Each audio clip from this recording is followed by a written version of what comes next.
It is the Cam Show on Rogue Media Sports Network. The ratings have been through the roof, which is more than I could say about, well, most of the professional sports. MLB, NBA, NHL for sure, and now even the NFL. The ratings are down. People are wondering, like, what the hell this is. And of course, what you'll see on social media all the time, inevitably, is they went woke. Go woke, go broke. And that's let's be clear. I doubt that is it. In fact, I sincerely doubt that is it. Although it is kind of funny that all the other leagues are going down, college football is going up. Maybe there's something to that. But I see this, like we're seeing a think piece and stories every day on like the NBA specifically, but the NFL starting to see it too. These ratings are just plummeting. And I think there's no one particular answer to this, but I would love to know what the answers are and what the non-answers are of what is going wrong with these leagues and these broadcasts as to how it's getting this way. But it doesn't seem to be any one answer. Personally, I think more, and this stretches across all sports, but specifically the NFL and the NBA, is there is a product issue. And I'm not saying that the athletes aren't as great as they've ever been, but you've got half the teams in the league that are like literally not trying to win and to be elite, right? Like there's in the NBA and in the NFL, both teams, or NBA's got 30 teams, NFL 32. There's probably going into a year at best 6 or 8 teams that can win a title at best.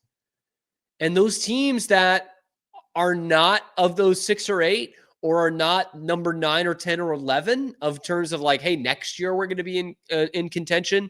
They don't have interest in being great teams. So you see that in like the 1 o'clock slate on NFL Sundays. It's garbage, and it's been garbage all season long. And like the typical Wednesday night NBA doubleheader on ESPN, it's like, who are you tuning in for? Like, I don't know. Are the Pelicans got Zion? Are they going to be a good team this year? Are they going to be competing for a title? And then halfway through the year, they suck, and you've got a bunch of primetime games for them. And it's just a mess, and it's across all leagues. I want to bring in Scotty if we can here, if Scotty is available, because Scotty takes in a lot of sports. I mean, at this point, Scotty, you might take in more pro sports than I do, outside of Boston for sure.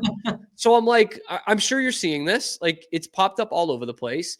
Like, what is your simplest answer of why the ratings aren't where they should be? Well, I'm interested you brought up the NFL, because I feel like everything I've read about the NFL says it's at least the same or maybe even marginally improved. So, but the NBA is like staggering. That's the tough one to do. Dropping fast, right? Yeah. And, I wonder how you feel about this, Cam. What I've read and seen some speculation about is star-driven league, right? Like, and what happens when not only do you have this previous generation of stars, LeBron and Steph, playing far into their twilight years, but in addition, your current best players in the NBA are not American players.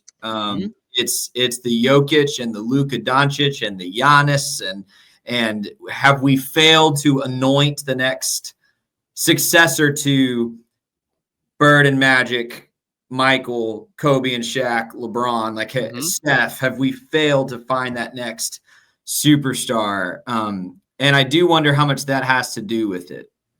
I think that's absolutely a huge part of it. And like, because we look at the guys who are marketable in the league today, like, I mean, Jason Tatum is the best player on the best team. Is he the face of the NBA? Of course not. And he does not have that personality to drive that. And he's not appointment viewing. I think Jason Tatum's a great player. I think he's underrated by a lot of people, but he's not appointment viewing. And like, who is? I mean, Jokic is a ton of fun to watch, a ton of fun.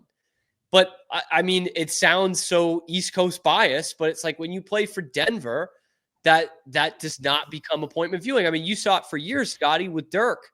I was about to say, to me, I mean, I'm a One of the Mavs best. fan, but I think Luka's the most fun player to watch in the Yes, NBA right now. sure. But it's the same problem. Like people on the East Coast aren't tuning into Dallas Mavs games. Like that's just not. It's what it is. I mean, that's why the LeBron in Cleveland was a revelation, right? Yeah. And obviously had his best like statistical years in Miami, which also helps. But I think it's interesting to go back to like the empty pockets of NBA history, and the mid to late 70s was the worst one. Where they had finally kind of gained some momentum from Celtics Lakers, late 60s, still a new league. Then you had some Kareem teams in the early 70s. And then it falls flat on its face. And then you need Bird and Magic to save it. And then that goes right into Jordan. Yep. And those Kobe, Shaq, Lakers teams is an interesting point in NBA history because I think history will show that there was kind of a lull there, even though those teams were terrific. And it looked like Kobe was the next guy, and clearly Shaq was the guy at the time. And then LeBron comes in.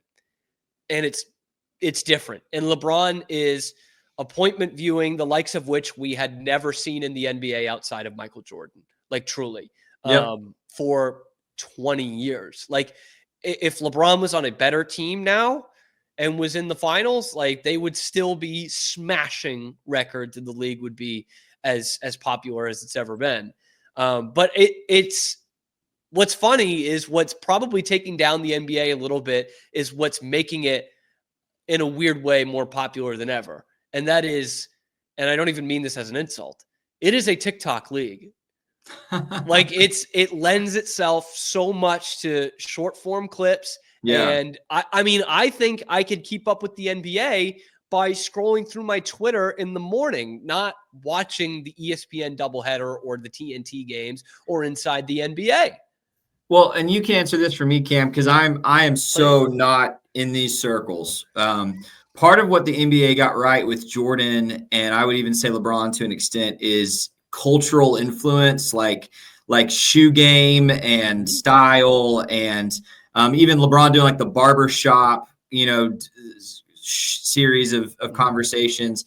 And I know there's so many more than ever. You have athletes that have podcasts and shows on YouTube and all these, Draymond being a pretty popular one at the moment. But I don't know what the piece that's missing is, but I don't see the NBA having as much influence on culture outside of sports as I remember it having in the past. And I don't know that I can articulate why, but I just wonder out loud, like where whether it was Nike and shoes in the 90s and early 2000s, like where is the NBA currently influencing culture outside of just basketball? And that's where, too, I wonder, it's not so much go woke, get broke. Yeah. But is it not true that the NBA's most maybe notable cultural kind of impact in the last 4 or 5 years has been political rather than style, social, pop culture, right? I think that's actually a really good way to put it. I mean, to be totally honest with you, I think that's because there are plenty of people that don't really care that the NBA does these, political statements or social justice statements as they were. But when you see them just time after time, like it kind of gets exhausting to the normal fan. They're just like, man, I do want to just watch you guys play basketball. And if that makes me a bad person, so fucking be it. But, it's the NBA. I want to see people play basketball. And like that does great on people. And to your point, it's substituting something that is almost like a cultural universal, right? Of shoes and music and tracksuits and, like commercials. Exactly right. Like all of those things. It's like we can get behind, everyone can, because it's the mark of cool. Whereas, the social justice messages, while great for so many people, it's like that's not the mark for cool. I mean, it's just not. And the star thing is big. To go back to that real quick before we wrap this up, because like the NBA is as un-American as ever in terms of its best players are not from America, and that is something that's tough for I think some of the US to get behind. It's not tough for Mavs fans to get behind Luka Doncic because it's their guy. In Denver with Jokic, it's the same thing. But it might be tougher for, someone from South Dakota to get to be a Nikola Jokic person, because they don't see Nikola Jokic on commercials and, not repping his city of Chicago or New York. Or well, and what we love about stars is when they're relatable. And it's just hard to relate to someone who grew up in Eastern Europe. Like I don't have that same context. And then Cam, last thought, I know we're over on time here, but maybe it's stars, maybe it's pop culture, cultural influence. The third thing, I just wonder out loud. Pretty much my whole life, people have said, "Oh, NBA is boring basketball because it's so offensive and there's no defense." And most of that's been garbage. I'll just be honest. Most of those people, I'm like, you just don't watch, because playoff NBA basketball to me is still the best basketball in the world. But the game has gotten so formulaic with the analytics and the 3-point shooting, and it really, you can turn on a basketball game for 20 minutes and see nothing but dudes just jacking up threes from the corner. And I wonder for the casual fan if that hasn't gotten really mundane. No doubt. Just wondering out loud. I don't know that we have data to support that. No doubt. Like my dad, who I wouldn't call him like the biggest NBA fan of all time, but he grew up with the Celtics and everything. Like, he doesn't really watch the NBA anymore. And so there's a generational divide for sure. It definitely, the basketball is always skewed younger, but it's skewing as young as it ever has. And that might not be a great thing for the ratings. But certainly, like, and even like, I don't watch the NBA outside of the Celtics in the regular season. I don't, because it's the same thing. When the Celtics are doing it and they're great at it, it's easy for me to watch.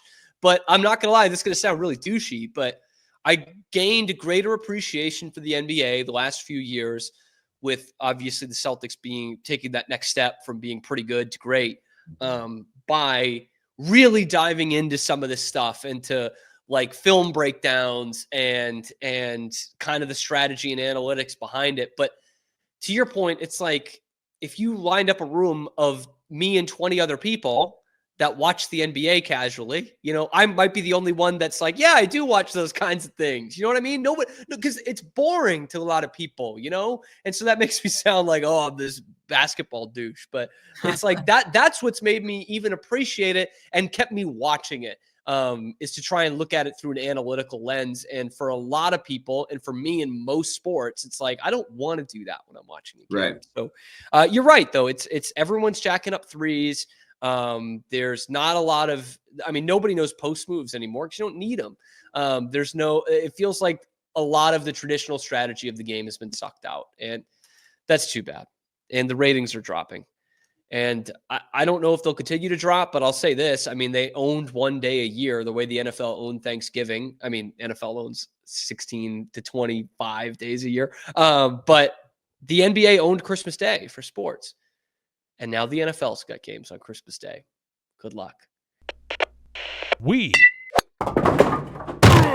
are Rogue Media Sports. Hey, thanks for stopping by. And if you like this video, be sure to give us a like and subscribe. It really helps out the channel a ton. You can follow me on Twitter here for some more outrageous Boston sports takes coming to you every weekday at noon Eastern time. And then after that, wherever you get your podcasts.